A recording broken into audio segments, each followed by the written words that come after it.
All right, this is Dan, Uncle Dan, for Stella, Hey, and Stella. he's going to talk about his life. It won't be real long. He's 30 now. Yeah, 31. 31. That's Yeah. right. You just had your 31st birthday. Yeah. So I was up there. So he's going to talk about his 31 years of life, what's happened up to your birth. It's you're 10 months old right now, and they're down visiting for Labor Day weekend, year 2000. So Dan, when were you born? Where were you born? And start off with the first few years where you grew up and everything. And always try to give us some fun stories, I was born in, like knives in your toe, stuff like Yeah. that.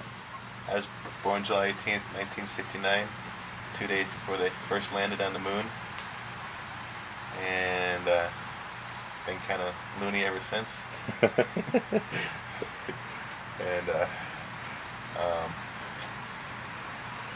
first we lived in a house that Mom was talking about that's at the entrance of the state park. Mm-hmm. I lived there until I was 2. Don't remember that place very well, or at all. Why not? And then we moved to the house that Grandpa and Jim Smalley and a couple other guys built. And Out on Cherokee? out in Cherokee. Lived there from 2 to 7. I did a couple crazy things in there that if you ever do anything like it, your mom would probably tear her hair out. Like chasing a cat around the house with an orange can of spray paint. Getting orange spray paint over everything. Brand new home. Brand new home. Start. What, got it on the snowmobiles? No. Whatever. And then I remember one time I was throwing rocks with a friend of mine, kind of big rocks, and Andy your dad was a baby in a crib down in the basement. And there's around the basement they had window wells, because there's little windows in the basement below ground level, and there's this little well, and we're aiming for the window well. And I had one rock go right through into the window well, right through the window, and land in the crib next to Andy. Who shot who in the forehead? I was kind of mean to Andy, your dad, a couple times. Like I remember one time there was a shed out behind our house, and I had gone number 2, and there was peanuts in it, kind of like a Snickers bar. And I was trying to convince Andy that it was a Snickers bar and he should eat it. But he didn't. He was too smart for that. Almost did, though. Almost did. You were just trying to impress Jeff Bolander. Yeah, Jeff Bolander. And luckily he didn't eat it. And then also I guess Mom would leave us out in the yard to play while she's down in the basement doing hair. And she'd forget about us out there or something. And about the only way we could get her attention was by going and peeing in the window wells. That'd get my customers' attention. Joy, your kids are peeing in the window well. And then, what else? There's one time, I must have hated it when Dad left, because one time when I was about 3 years old, a cop brought me back to Mom because I was on the highway riding my tricycle early in the morning, and the only thing Mom could figure out is I was trying to follow Dad. And what else happened there? I got my first stitches living there. I was 5 years old, riding my bicycle as fast as I could down a hill, and I cocked the wheel, and I went flying over the handlebars and landed right on my lips, right on my face. Had to go to Doc Purdy and get stitches all on the inside of my lips. And had a lot of fun in that neighborhood. Andy's first girlfriend was in that neighborhood when he was about 5 years old. 4. Yeah. And yeah, Jenny G. And then we moved up to Wisconsin, and Andy and I we had a resort, and there'd be a long hill down to where the boat docks were, and then a small little trail off to the left. You'd have to ride down as fast as you could and then make that trail. And my bike, the handlebars didn't work very well. To turn that far, you'd have to crank the handlebars around like that, so it was a real challenge to make the trail instead of going into the drink. I remember that. And then Andy, one time, he just decided to ride his bike off the end of the pier right into the water. See what it was like. At least it wasn't frozen. And then also I remember one time, your dad became a really good swimmer, but back then he wasn't too much into the water. I remember throwing him into the water off the dock, and he was drowning, had a hard time swimming, so I jumped in and saved him. But he wouldn't need saving if it wasn't for me in the first place. Kill me and save me. And remember when you wanted to go play hockey out on the lake in the wintertime? It just frozen over. He said, "Hey Andy, walk out there and see." Why don't you go see if it's frozen? That's when you fell in. Yeah. So what happened? So Andy walks out of the ice and falls in. Luckily, it wasn't very deep, about up to your waist. I was down and I jumped right back out. I ran up that hill screaming the whole way. Which one of you kids Brandy got under the pier, and the other one looked down That to was see, Andy. and he fell right in. And Andy. That was Andy. That was Yeah. I got my He's out faster than he's in. I got my first and only case of frostbite then too. Never throw snowballs without gloves on, even if you can make better ones, because I was out with my friend for about an hour making snowballs in the freezing cold without any gloves on. And Well, it was about 30 below zero. was it? Yes. I guess it's pretty darn cold. Yeah. And my fingers all got pretty frostbite. Luckily they didn't fall off. Still got them. But they get cold to this day real easy. Yeah. And I went to school there. Stayed there until I was 8. Came back up. Just second grade, or third grade, into third grade, we moved back up to Shabana, or moved back down to Shabana. Went to school there. Basically where you grew up.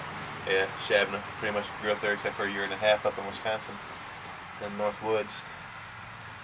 And yeah, got my first job delivering papers. That didn't last too long though. I didn't like delivering papers very well. It's about 12. And I got my first summer job detasseling corn when I was 13. Oh, that's always fun. And I got fired about once a week for talking too much. but mom always made me go get my job back. People want to get fired from that job. Yeah. Kind of hated that. Yep. Wasn't very fun. Did that for a couple years. And then got to be 16. And Mom and Dad got me my first car without even knowing about it, which I really appreciated, but wasn't the style car I really wanted, but I did appreciate it.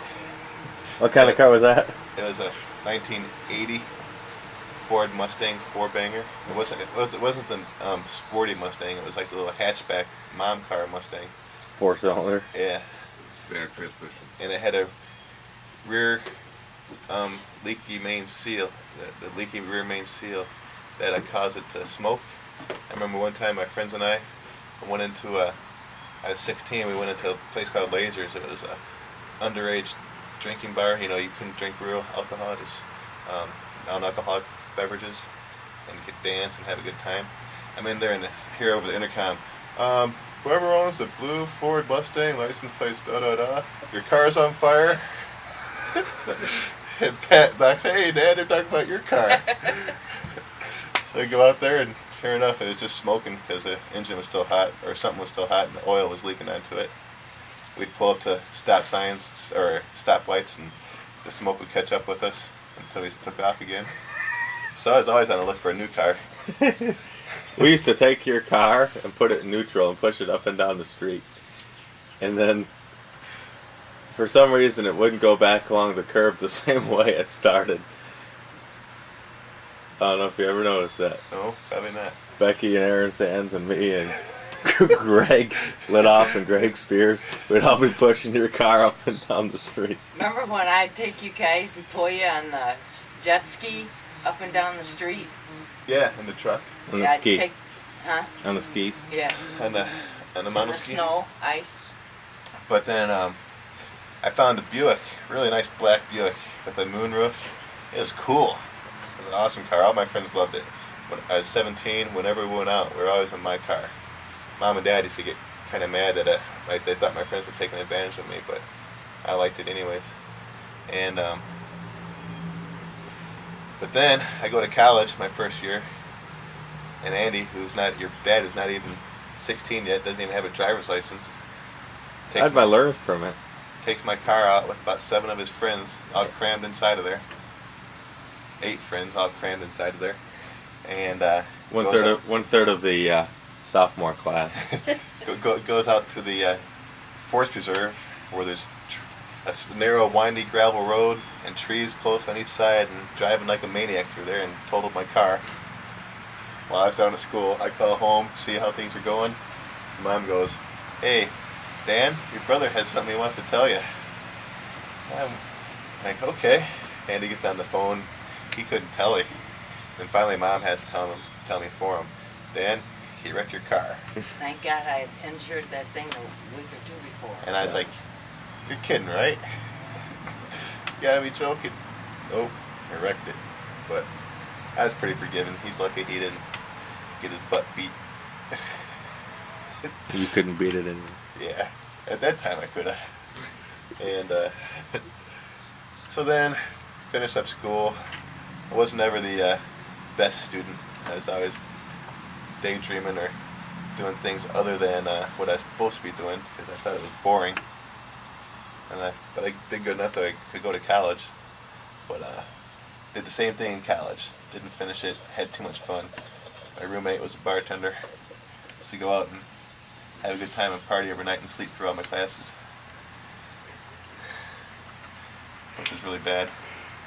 But which is not the example to live. yeah, exactly.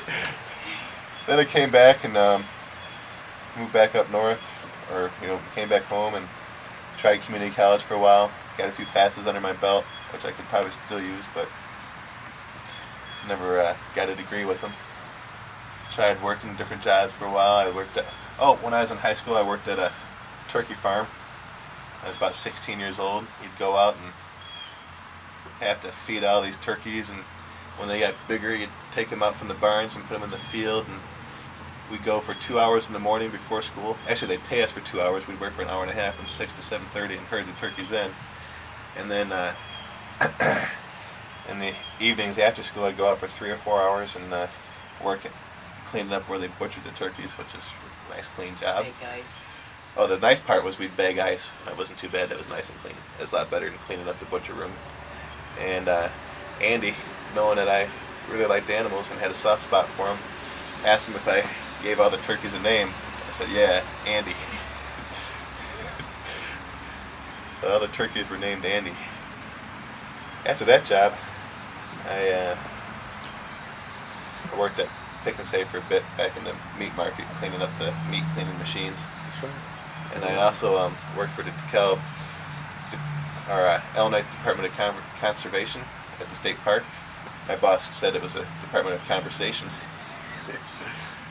And me and one kid were roughhousing in the garage of the shop of the place where we worked one day, and I threw him into the wall and put a big hole in the drywall, and Mr. Sandine told me to take 3 days off, which I liked.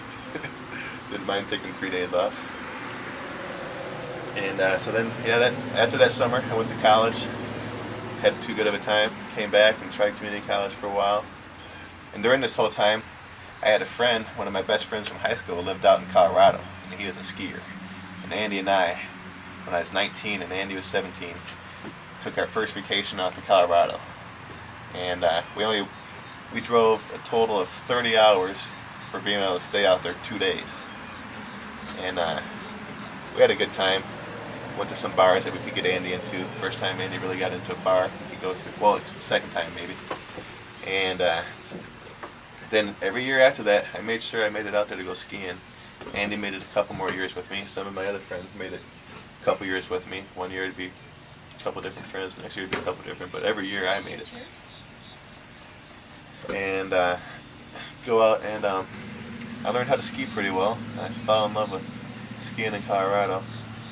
So I moved out there when I was 24. Lived out there for a ski season from August to April. Delivered pizzas up in Aspen, Colorado at night and skied during the day.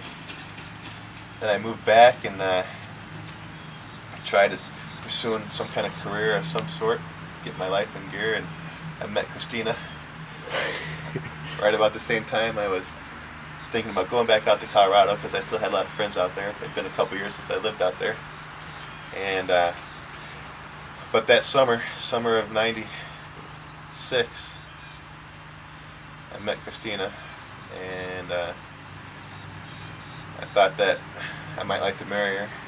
So I put off moving back out to Colorado.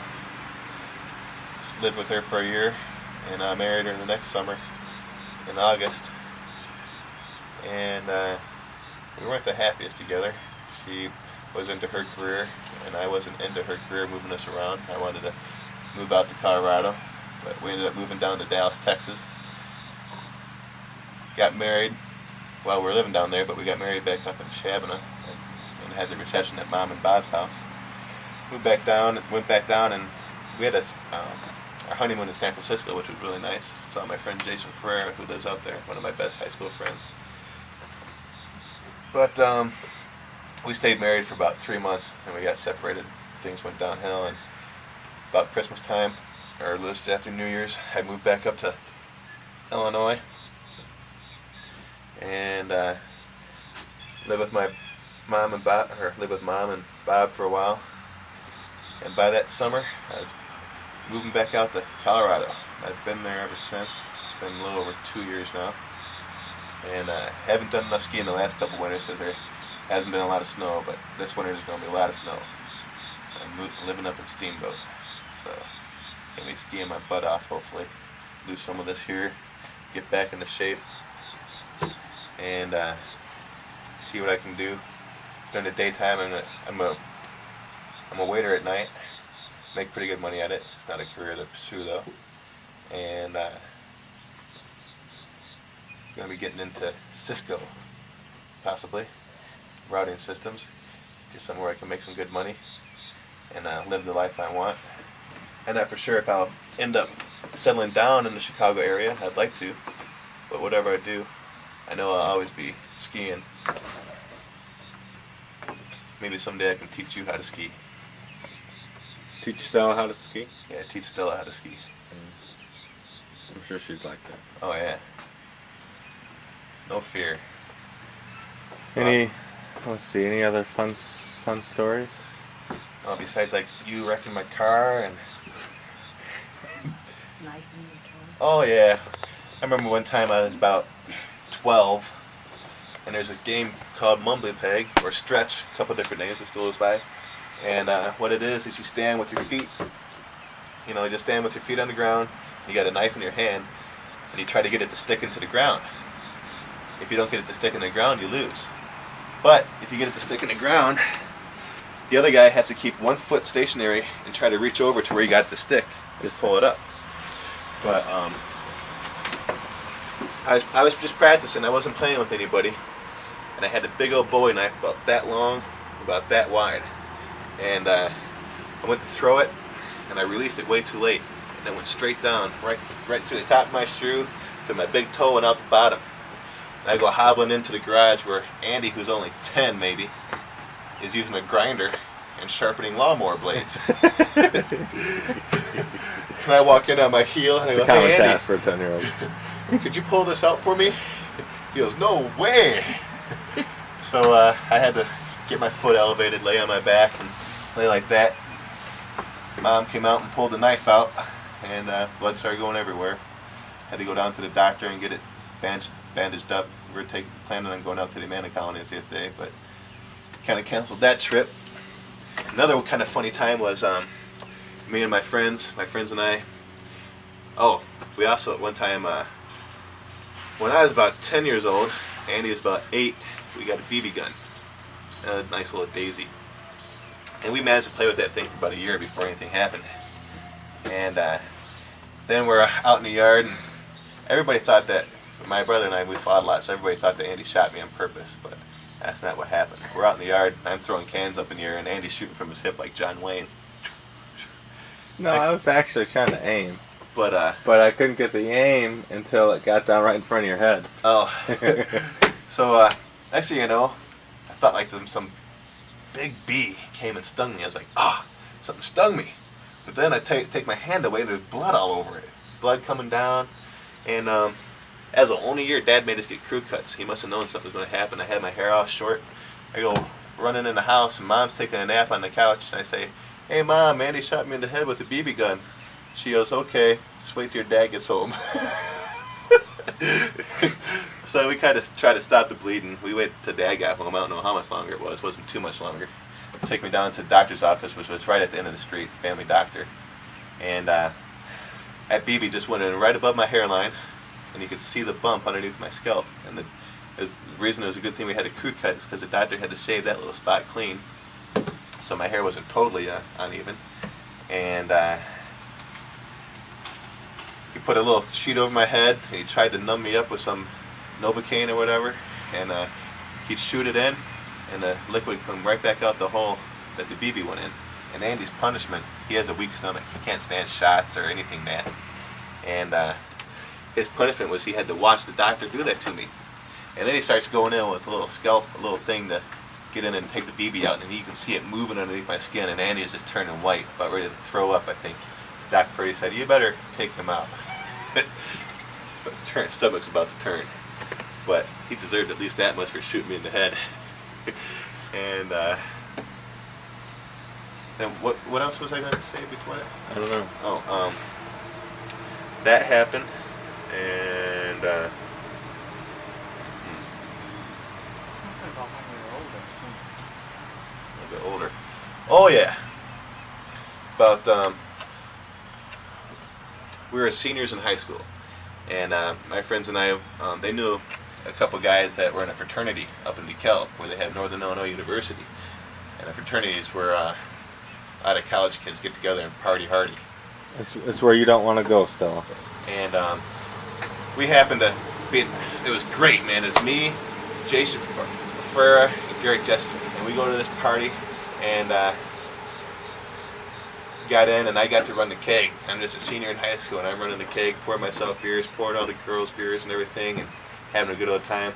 Then one other night we went out partying. There's a bunch of us, and we came back, and we didn't have a very good air conditioner for our house. They couldn't keep the whole house cool, so we just do it out in the breezeway, a little area between the house and the garage, and keep that cool. And Andy had a bed set up out there, and he was sleeping on it because it's nice and cool. And I get back with my friends one night, all drunk, and I wanted to sleep in the cool room in the bed with Andy, but he's like, "No way, you're not sleeping here with me, you smell." And so my friends, they wanted to give Andy a hard time, so one of them goes in and gets a big metal bowl with a metal spoon and puts it on Andy's head and starts banging it. And then Andy wasn't going to let me in bed, so I just decided to jump in bed with him. Bed broke. Fell to the ground. My friends are all drunk and laughing, I'm drunk and laughing, and Andy is probably pretty bad. That's when I burnt my face. Do you remember that? Yes, I do. Oh, you were sleeping out in the cool because your face was hot too, huh? Yeah, I burnt my face on that radiator. Yeah, he's 15 working at a gas station, and some guy wanted his radiator checked, came in, and He came in and it was steaming. it was steaming. I was going to undo the radiator cap one turn to let it overflow to the overflow tank, and it, Came blasting off. yeah. And he got a blast of hot steam in his face, kind of scarred him. He was crying really sad because he thought he might be scarred for life, but Tasted antifreeze for a week. really? Yeah. But it went away. Within a year, you could barely notice it. Probably within 2 years, it was completely gone, huh? Yep. And so that was another funny instance. But yeah, right now I haven't lived life like your normal, typical guy. You know, going out and get out of school, go to college, get a good job, meet a woman, get married, start a family. That hasn't always been my bag. I've been having too much fun doing other things. A transient. I've been kind of a drifter. Never wanted to settle down and get too responsible at anything. Just wanted to have fun while I was young and could still do it. And there's good things about it and bad things, but there's trade-offs in everything you do. And finally starting to get to that age where I'm feeling about getting a little more responsible, but I don't think I'll ever stop skiing. What do you think of your little niece? Oh, Stella, she's the coolest baby I've ever met. Except for maybe me and Andy, but I don't remember meeting us. No. Stella, you're a beautiful little girl. You're smart. You got a great smile. Just, hope your dad teaches you well, so he doesn't have to worry too much when the guys start coming knocking on the door. Oh, I will. Or it's like Howie Mandel said. When he had this is a comedian of our generation, and he had a brand new little baby girl, and people started asking him, "Hey Howie, so what are you going to do when she gets older?" And the guys start wanting to take her out. He goes, "I got it figured out. Just not going to potty train her." Guys would come pick her up. A couple hours later, they come back. Mr. Mandel, here's your daughter back. So I don't think your dad would be that mean, though. I think you're probably going to be potty trained pretty well, so I wouldn't worry about that. But just be a good girl, and remember, those guys don't believe everything they say. Because it's all lies, for one thing. Not always. You might meet some guy who's generally really interested in you, your mind, your personality. He may just generally love you, but most of the time when a guy tells you he loves you, he's interested in one thing. We'll talk about that someday. Yeah. All right. Be good. Have fun.